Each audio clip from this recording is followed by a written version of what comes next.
E aí pessoal, tudo bem? Aqui é o Rony, professor de Física.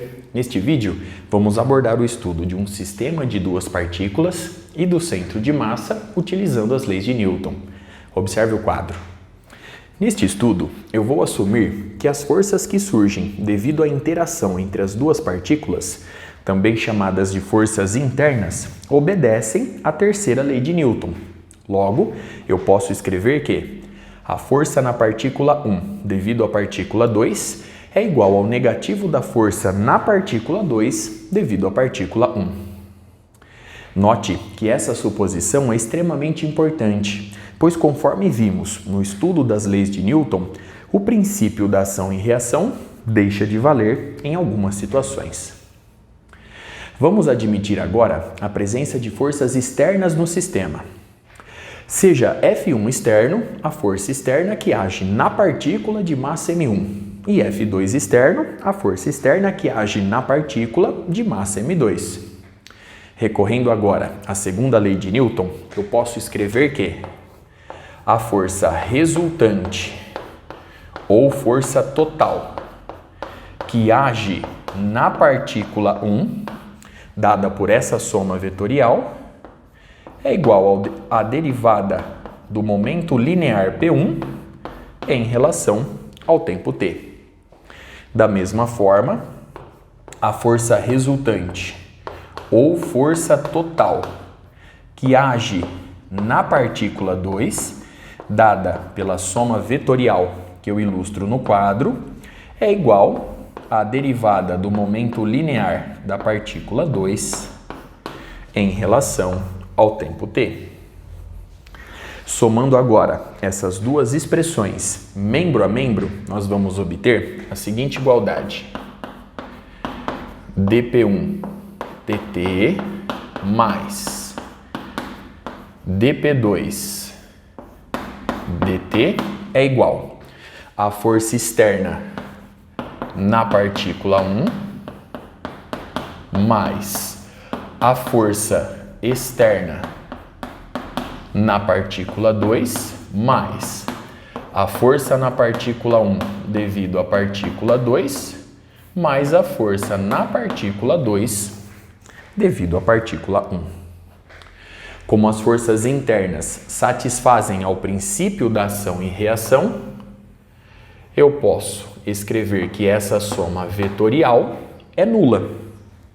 Logo, a expressão acima fica da seguinte forma: a força externa na partícula 1 mais a força externa na partícula 2 é igual à derivada em relação ao tempo t da soma P1 mais P2. Muito bem. Observe a expressão obtida e o cálculo realizado até aqui.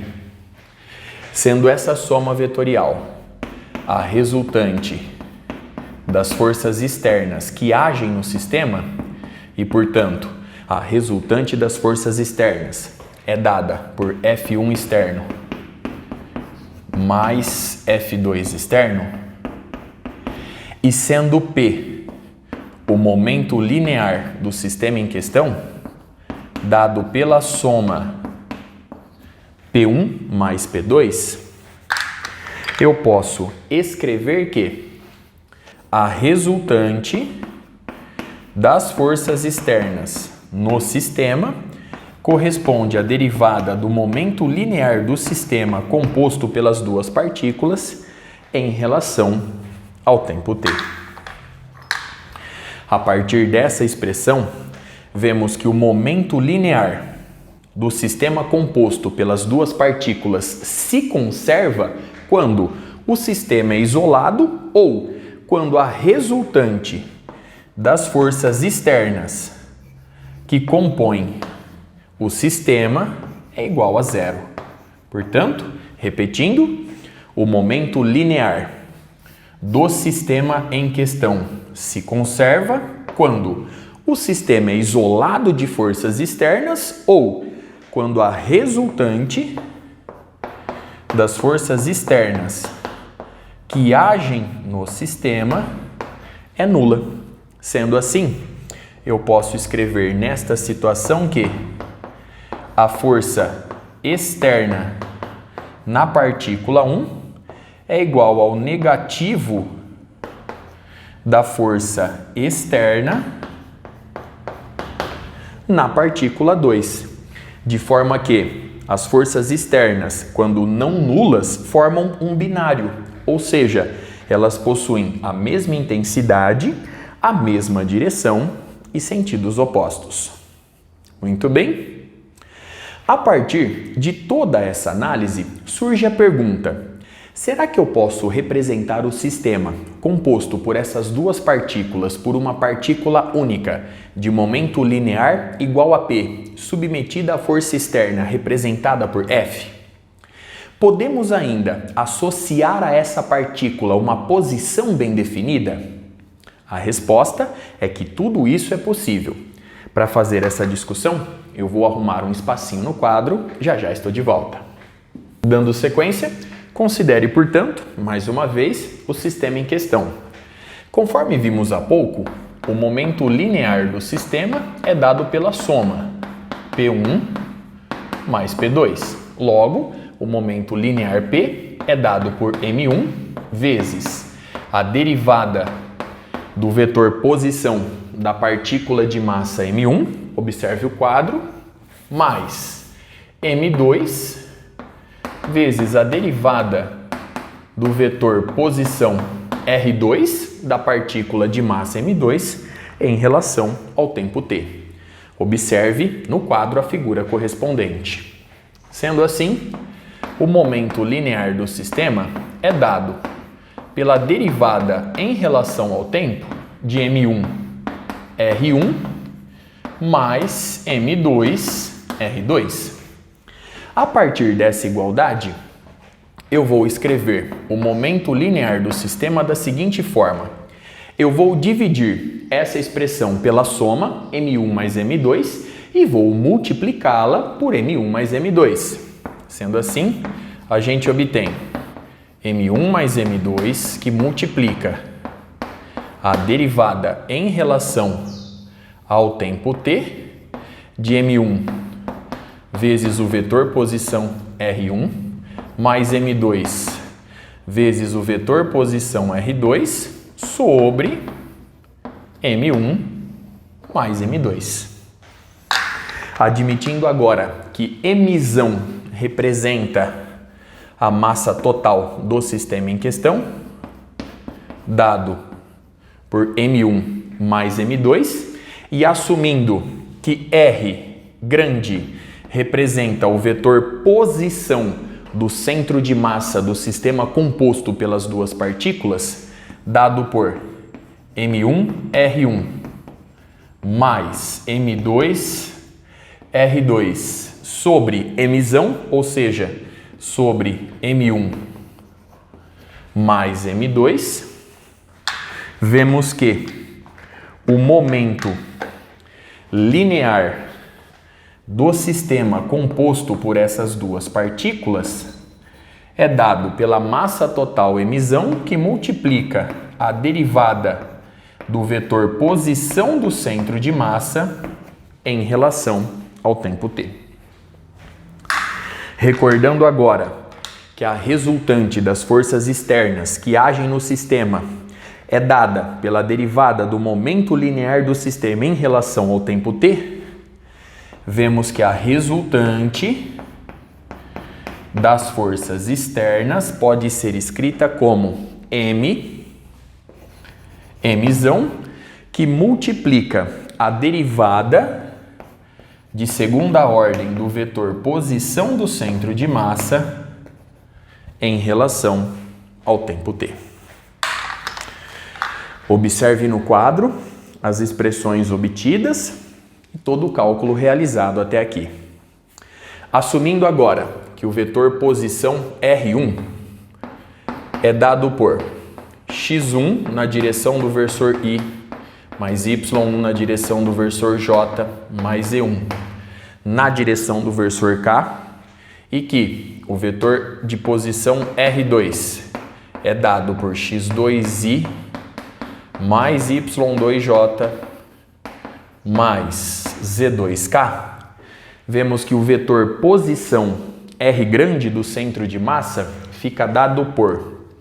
Antes de efetuar os cálculos, eu vou escrever o vetor Rzão, o vetor de posição do centro de massa, da seguinte forma: x do centro de massa I mais y do centro de massa J mais E do centro de massa K. Sendo assim, nós vamos obter a seguinte expressão. Então vamos lá.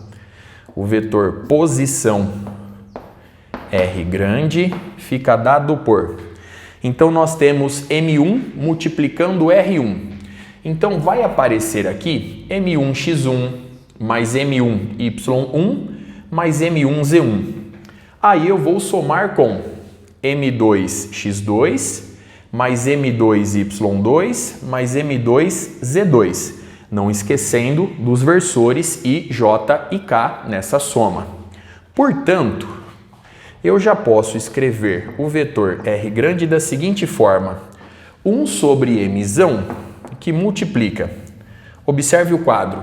Então eu tenho M1x1 e versor, somado aqui dentro com M2x2 e versor. Portanto, na direção do versor I, eu tenho M1x1 mais M2x2 e versor. De forma análoga, eu tenho aqui dentro M1y1 somado com M2y2 J versor.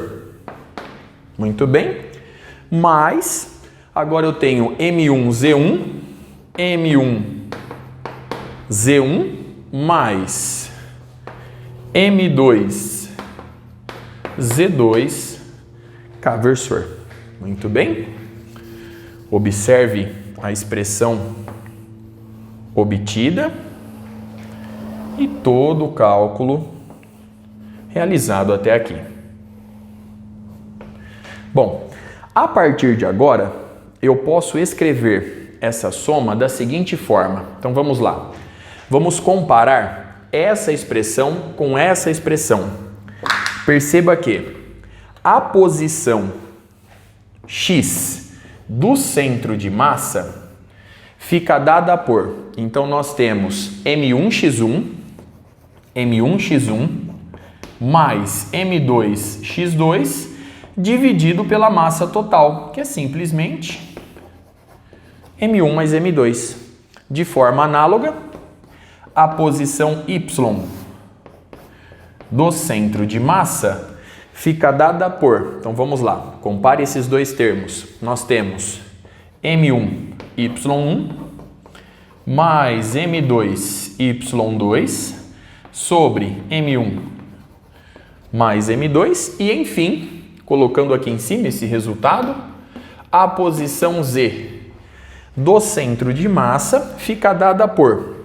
Compare os termos. M1Z1 mais M2Z2 sobre M1 mais M2. Observe mais uma vez as expressões obtidas e toda a análise realizada até aqui. Vamos agora fazer uma última análise. Vamos descrever o movimento de cada partícula que compõe o sistema em relação ao centro de massa. Mais uma vez, eu vou arrumar um espacinho no quadro, já já estou de volta.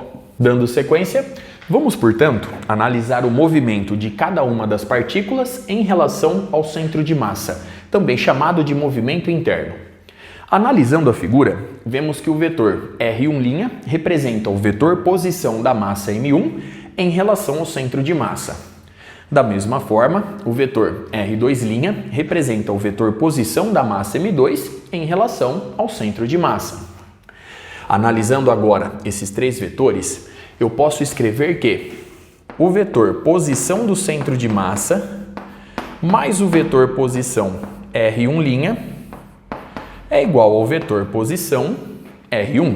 Logo, o vetor posição R1' é igual ao vetor R1 menos o vetor posição do centro de massa.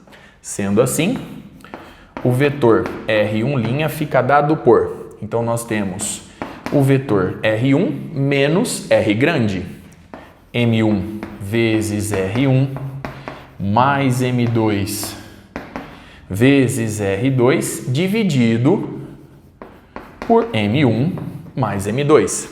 Consequentemente, o vetor posição da partícula de massa M1 em relação ao centro de massa é igual. Efetuando os cálculos aqui, você vai encontrar M1 multiplicando R1 mais M2 multiplicando R1 menos M1 R1, já fazendo a distributiva com o sinal negativo, menos M2 R2 sobre a soma M1 mais M2. Muito bem. Eu posso simplificar aqui M1 R1. Observe que essa subtração é nula. Consequentemente, o vetor posição R1' fica dado por, eu vou colocar a massa M2 em evidência, então nós temos M2 sobre M grande, M1 mais M2, que vai multiplicar o vetor R1 menos o vetor R2. Analisando agora esses três vetores que eu ilustro no quadro, eu posso escrever que, então vamos lá, início do cálculo. Então eu posso escrever que o vetor R mais o vetor R2' é igual ao vetor R2. Consequentemente, o vetor R2' é igual ao vetor R2 menos o vetor R grande. Sendo assim, o vetor R2' fica dado por o vetor R2 menos R grande. Então vamos lá, M1 R1 mais M2 R2 dividido pela massa total, M1 mais M2. Logo, o vetor R2' fica dado por, então vamos lá, já efetuando os cálculos, nós vamos obter M1 R2 mais M2 R2, já fazendo a distributiva com o sinal negativo, menos M1 R1 menos M2 R2. Tudo isso sobre a soma M1 mais M2. Simplificando agora, M2 R2, observe que essa subtração é nula. Eu vou obter que o vetor posição R2' da partícula de massa M2 medida em relação ao centro de massa do sistema é igual a M1 sobre M1 mais M2, observe que eu coloquei M1 em evidência, que multiplica R2 menos R1. Observe a expressão obtida e todos os cálculos realizados até aqui. Comparando essas duas expressões, eu posso agora estabelecer a seguinte relação entre esses dois vetores. Note que, nessa expressão, o vetor R2 menos o vetor R1 dividido por M1 mais M2 é igual ao vetor R2' sobre M1. Ao mesmo tempo, nessa expressão, o vetor R2 menos o vetor R1 sobre M1 mais M2 é igual ao negativo do vetor R1' sobre M2. Note que eu inverti a subtração nessa expressão, justificando a presença do sinal negativo. A partir dessa igualdade, vemos que M2 vezes R2' é igual a menos M1 vezes R1'. Logo, eu posso escrever que a massa M1 vezes o vetor posição da partícula 1, medido em relação ao centro de massa, mais a massa M2 vezes o vetor posição da partícula 2, medida em relação ao centro de massa, é igual a zero. Essa igualdade nos mostra que os vetores R1' e R2' são antiparalelos. Logo, o centro de massa corresponde a um ponto interno localizado sobre o segmento de reta que une as massas M1 e M2. Como essa igualdade é válida para qualquer instante t, eu posso derivar ambos os membros dela em relação ao tempo. E com isso, a gente obtém M1 vezes a derivada de R1' em relação ao tempo t, mais M2 vezes a derivada de R2' em relação ao tempo t, igual a zero. Logo, vemos aqui que o vetor P1' mais o vetor P2' é igual a zero. A partir dessa igualdade, nós podemos concluir que o momento linear total do sistema, medido em relação ao centro de massa, é nulo, significando que o momento linear total do sistema está concentrado no centro de massa. É por isso que o centro de massa também é chamado de centro de momento do sistema. Para finalizar o vídeo, vamos resolver um pequeno exemplo que ilustra como calcular o centro de massa de um sistema composto por duas partículas. Para fazer isso, mais uma vez, eu vou arrumar um espacinho no quadro, já estou de volta. Dando sequência, considere, portanto, o sistema composto pelas duas partículas em questão. A massa M1 vale 6 kg, a massa M2 vale 4 kg. M1 se encontra na origem do meu sistema de coordenadas, sendo assim, x1 e y1 são iguais a zero.